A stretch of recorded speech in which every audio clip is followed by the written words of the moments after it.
another thing is that if we actually have a desire to go into the jhanas, that would actually work counterproductively towards, making them happen. And while on that point, it's maybe also good to say that you don't really enter a jhana per se. It's more that they happen. There seems to be some background noise on someone's end. Is that me or? It was me, and I already muted. Perfect. Thank you, Pablo.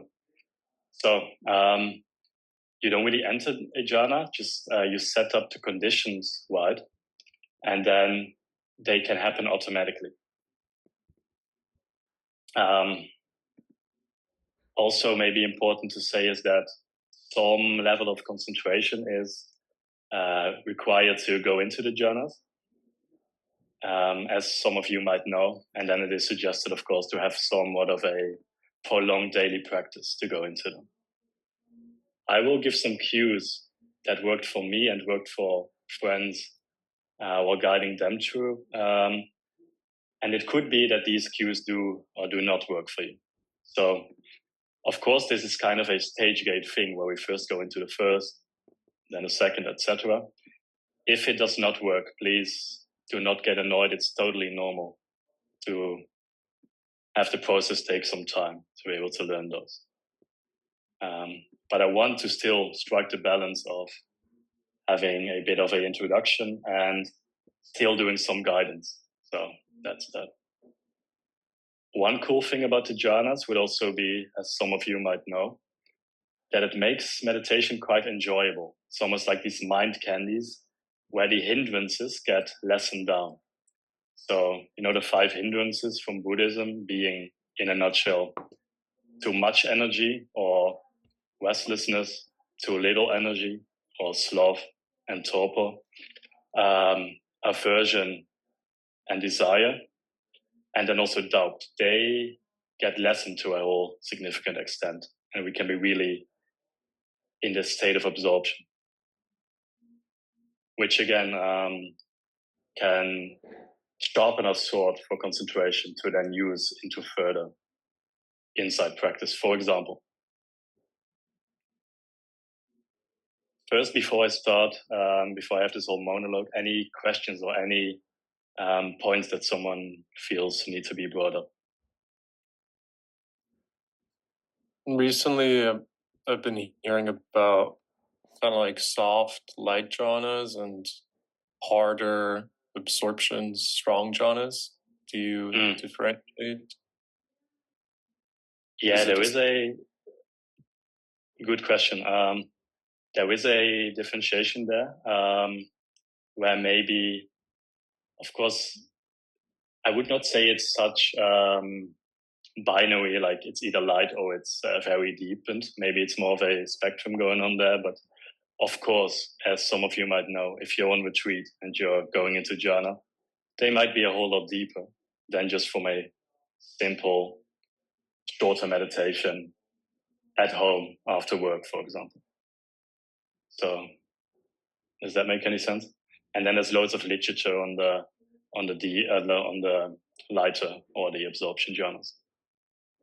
A excellent source that I would recommend there, that I use personally, is Right Concentration by Lee Brasington.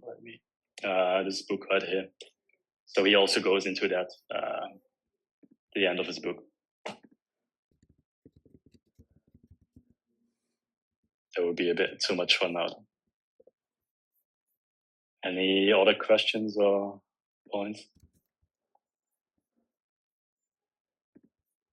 If not, then I have a question. I would. Yeah, Tia, of course.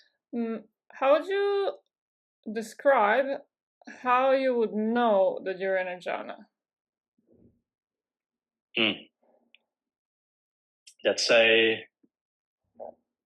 That's an interesting question.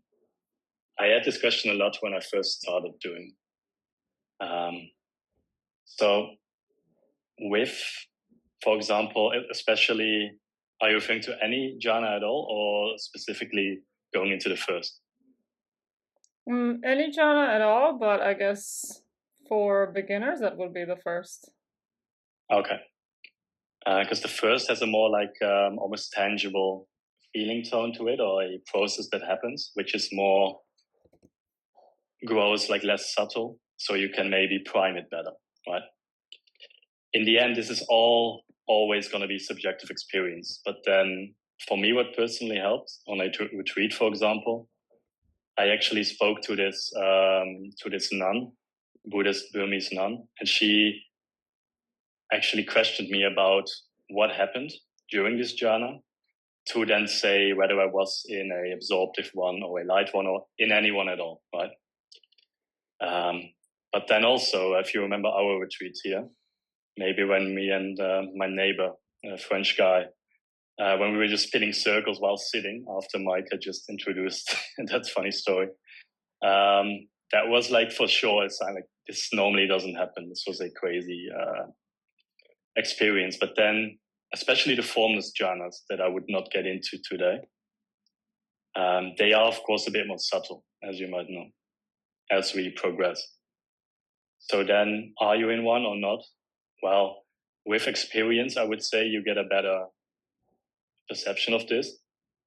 But of course, you can never, since it's a subjective experience too, other than talking to teachers, going to other people's literature and guidance, you can never fully, I must also honestly say, fully know for sure, right? Whether, but then if you do it sustained day after day, then if you can reliably follow the same paths, maybe the likelihood of you fooling yourself would be less, if that makes sense. And kind of the subtlety of your attention towards these different feeling tones and experiences, they of course grow, or hopefully they grow. And then there would be, from my perspective, more reliability. For me, it really helped to read about them, hear from other people, and to see, for example, that the things that were happening, I found back in this book, instead of it being the other way around, maybe reading something and then imposing that experience. So that's also maybe a good point.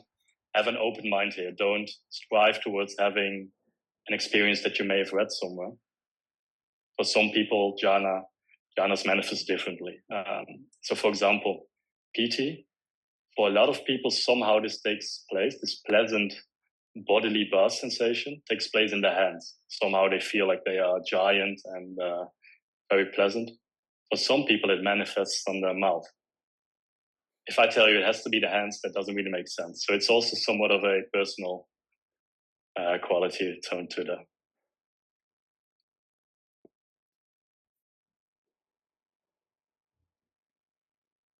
All right. And also, good point as well. I don't claim to be any authority or like a formal expert on this matter. I just have a lot of practice with it, and I like to share that for this session. That's about it.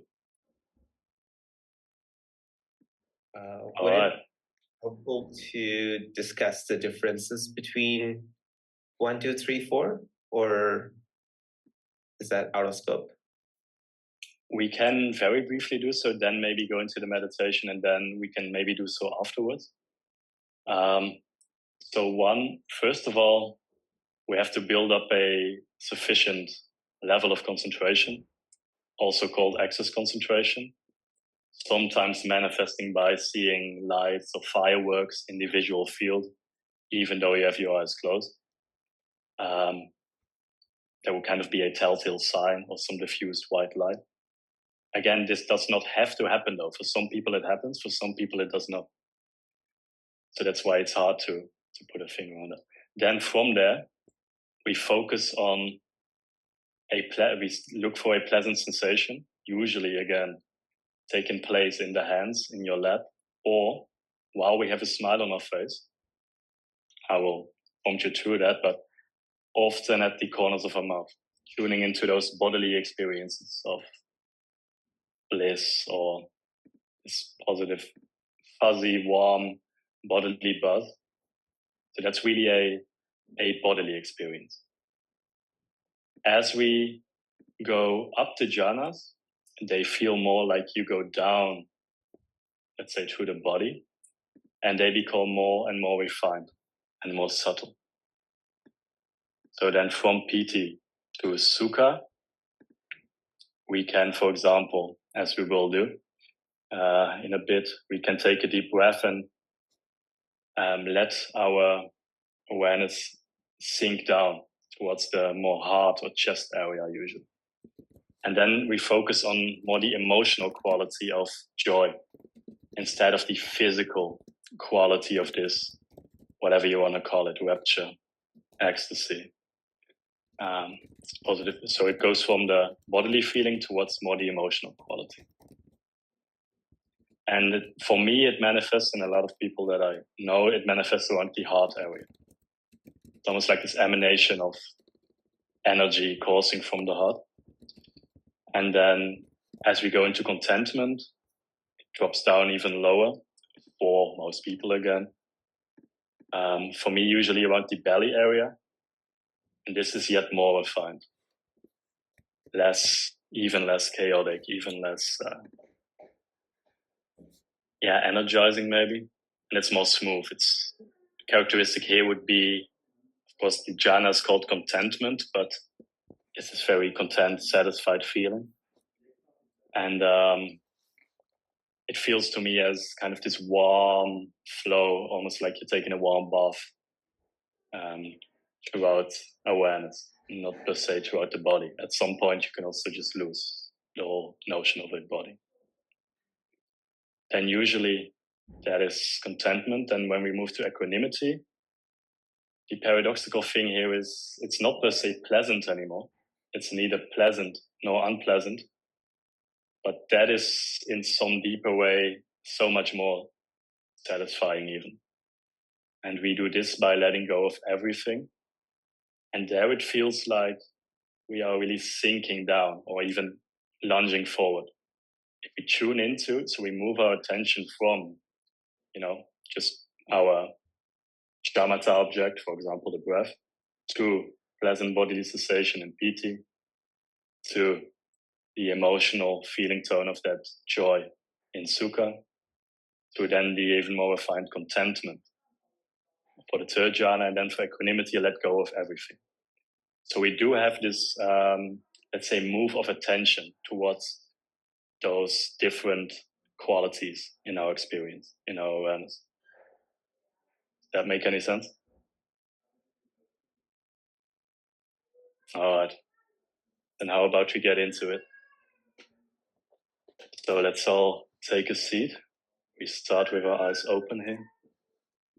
And let me just turn on the timer. So let's just get yourself comfortable, take a nice seat. And try to straighten your back as much as possible. Again, starting with the eyes open.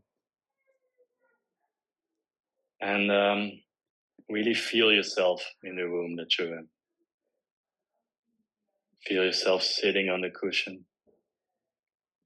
Become aware of the sounds going on around you. And let's take some deep breaths in through the nose.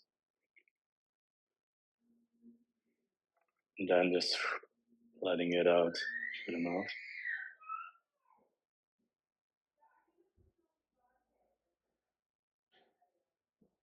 Another deep one. And if you have not yet closed your eyes, let's do so with this next exhalation. In through the nose. And then out through the mouth.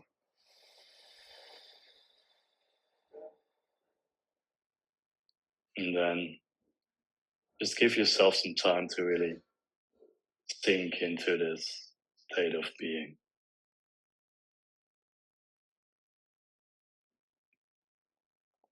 Become even more aware of this feeling of sitting on your cushion. Pressure, tingling, movement. Just rest the mind there.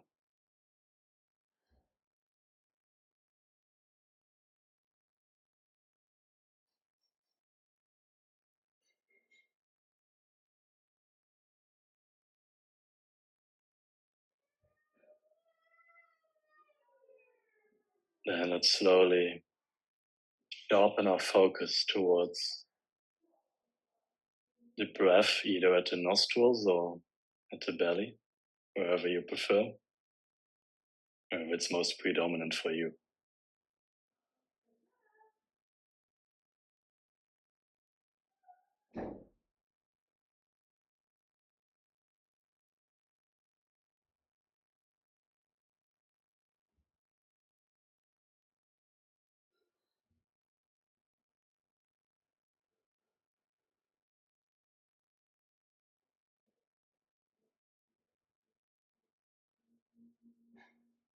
Just settling our attention there in a very open, relaxed way. Now, whenever you become distracted, just note that distraction, let it go, and then gently bring it back to the breath. And gently is the key word here. And even give yourself a little nod, a little tap on the shoulder for being aware in that moment again. So for example, if there's thinking, you can just note that. Thinking. And breathing again.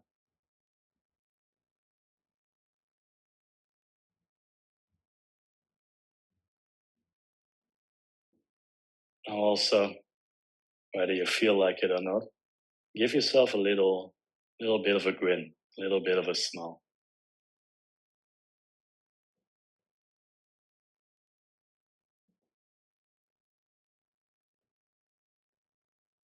While maintaining that focus on the breathing.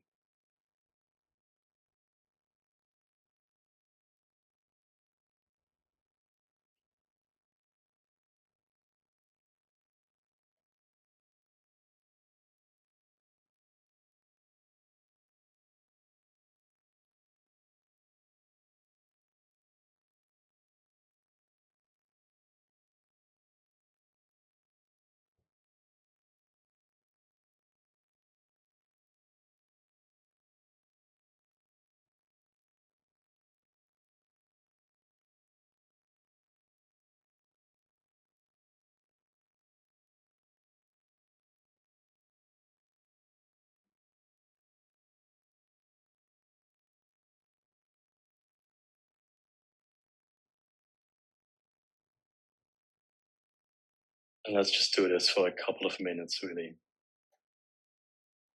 sharpening that focus in a relaxed manner.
Now, in this relaxed, open space, Try to become aware of a pleasant sensation. Just look for them and have them be stable and strong enough to tune into them. If this does not happen yet, do not worry, but just sit a bit and search for that pleasant sensation again, maybe in the hands, maybe at the smile.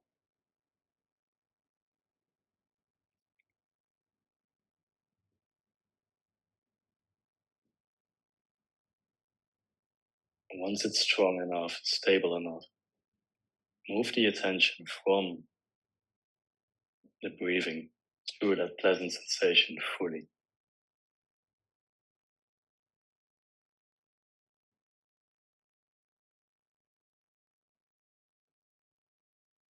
And then, without doing anything about it, see if you can make it grow. Give it up space to expand in, until it just takes over.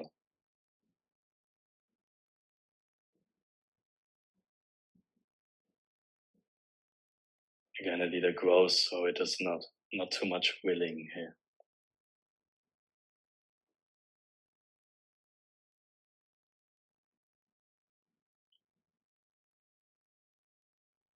I cannot help to just have a broad smile on my face. Yeah. And when this takes over, it will be quite obvious, very intense, buzzing of energy.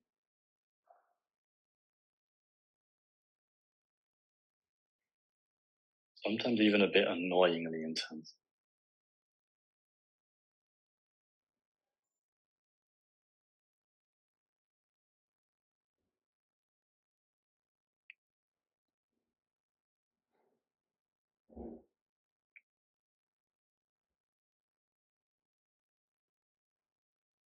Now, it feels like awareness is still like at the head level in height.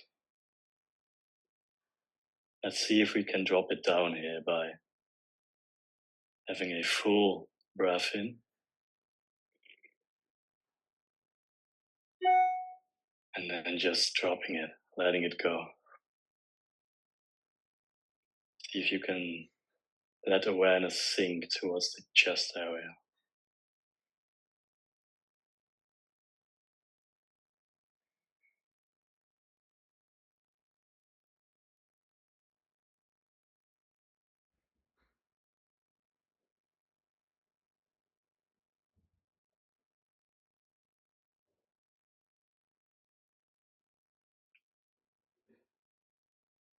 If that worked, there would now be more sukha or joy present instead of this aesthetic piti.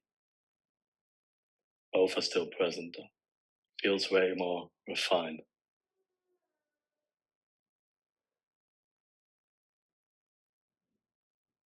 If that worked, perfect. If it did not, do not judge yourself. And let's just stay here for a bit.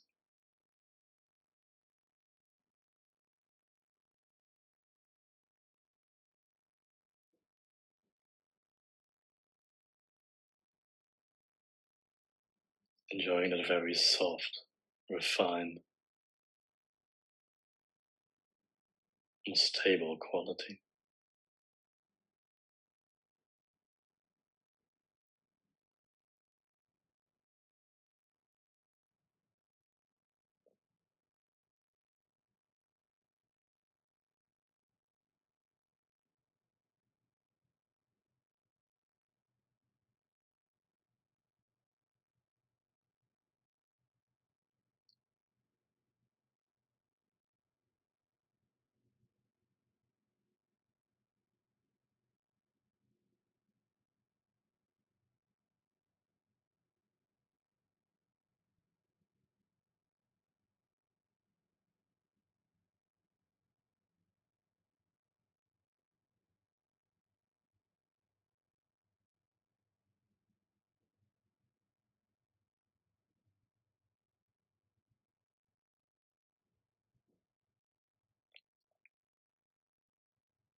in order to move on to the third jhana, or contentment, we can imagine a situation, visualize it, in which you were just content with being right there in that moment. That was just fine as it was. And one thing I like to imagine there is after, for example, a nice dinner. You're not too full, you're not hungry anymore, but you're just content. No desire, you don't need anything more. So maybe visualize that moment after a nice lunch, the feeling tone after a nice dinner. Visualize that, and then if that feeling of contentment comes up somewhat stably and strong enough, again, we shift our attention towards that as we take a, again, deep breath in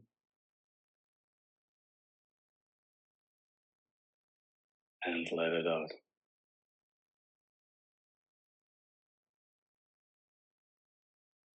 And give yourself some time for this to happen.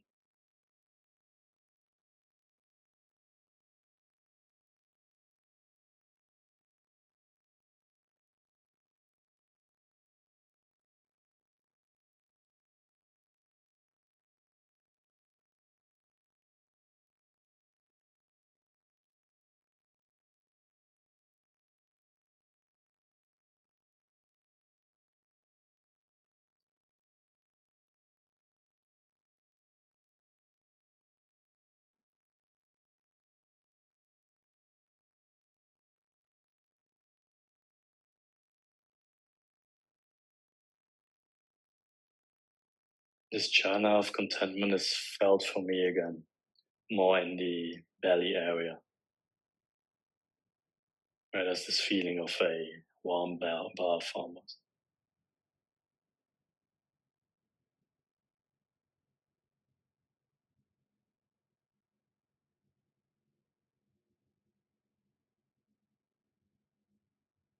And being here is just enough. Not much desire for anything else.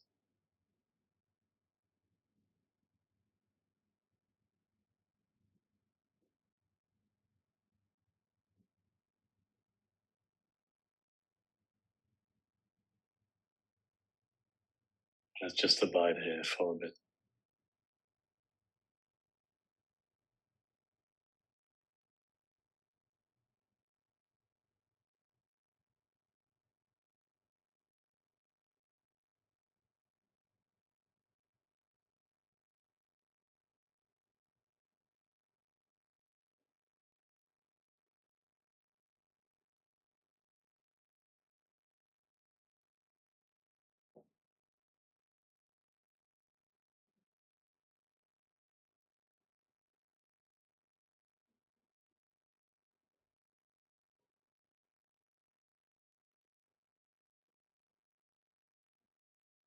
Now, if you're in that third jhana, what we can do to move on to the fourth, equanimity, is to drop everything. And one kind of cue to do this is to drop the smile. Even if you don't have one, just put it on again, and then at some point just drop it.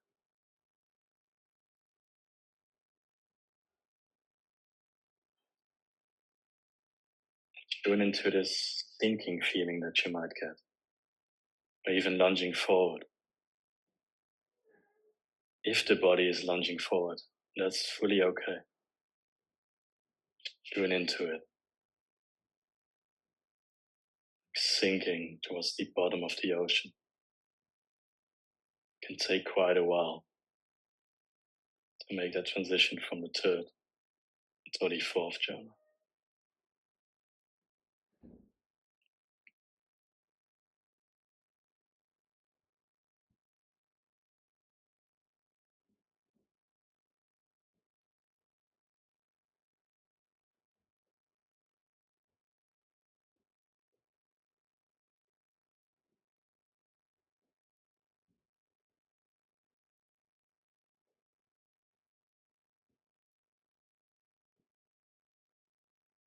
if at some point you do land, the feeling tone here is characterized by no pleasure, no pain. Yet again, on a high level, it's not as pleasant as the ones before, but somehow so much more refined.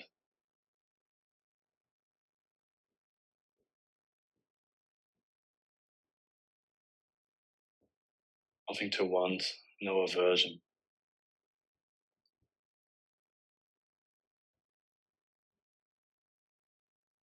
And as to the previous question about how to know when you're in a journal, this is, again, hard. But what I sometimes do here is impose a negative situation that would normally have some kind of a mind or body reaction.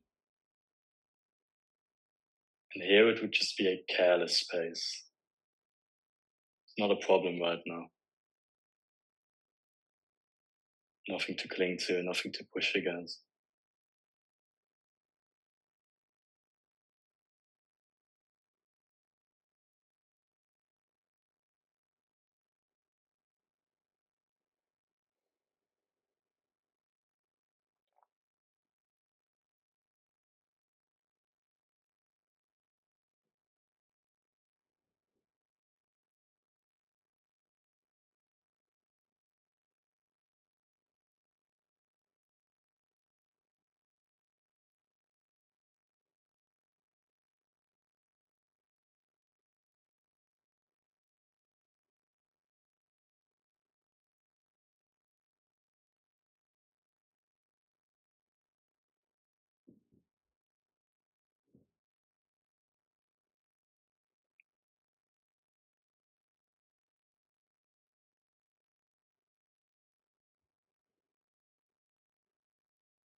Now, if you're able to arrive here, this is really an excellent place to do insight practice from. For example, investigating the self.